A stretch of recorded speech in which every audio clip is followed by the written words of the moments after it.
আসসালামু আলাইকুম। সবাই কেমন আছেন? আশা করি ভালো আছেন। আমিও আলহামদুলিল্লাহ ভালো আছি। তো দর্শক, আজকে নিয়ে আসলাম আপনাদের আমাদের পেঁয়াজের প্রজেক্টে। তো আমি আমার পেঁয়াজের এখানে সম্পূর্ণ চারা দিয়েছি, যে চারাগুলো আগামী বছর ছোট ছোট হবে এবং সেটা আমি আগামী বছর লাগাতে পারবো, যাতে অনেক বড় পেঁয়াজ হয় হালি পেঁয়াজের জন্য। দেখতেই পাচ্ছেন এখানে আমি প্রায় 10 শতাংশ জমিতে এই পেঁয়াজের বীজ ফেলেছিলাম। এখানে অনেক চারা হবে ইনশাল্লাহ। তো এই পেঁয়াজের কোল ঘেঁষেই আমি লাগিয়েছি এই যে ইন্ডিয়া থেকে অরিজিনাল, একে বলে জটা সরিষা।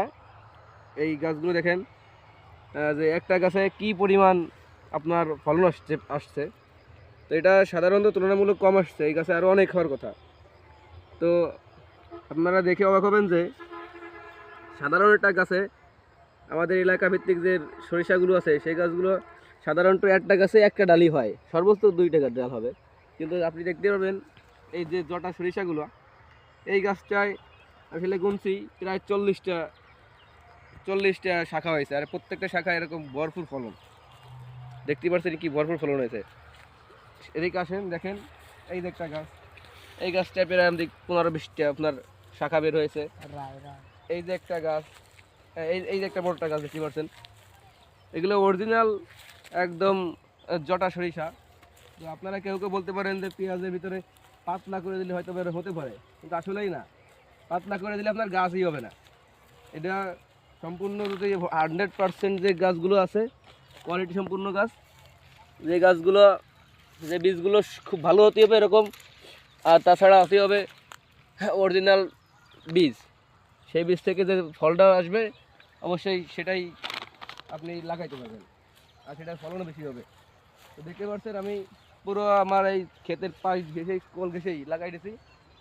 এর প্রত্যেকটা গাছ আর মিনিমাম কম করে হলেও 20টা শাখা বের হয়েছে। দেখেন প্রত্যেকটা গাছে একই অবস্থা, আর ফলন মাশাআল্লাহ খুব ভালো।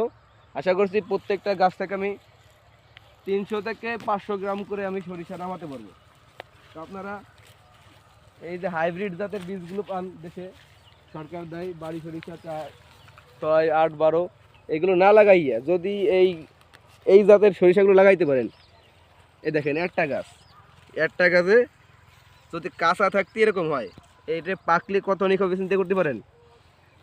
আমি সকলকে বলবো আপনারা এই জাতের সরিষাটা আবাদ করবেন, তাতে করে অল্পর ভিতর আপনার অধিক ফলন পাবেন, আপনি লাভবান হতে পারবেন। তো সবাই ভালো থাকবেন। আজ আর নয়, আসসালামু আলাইকুম।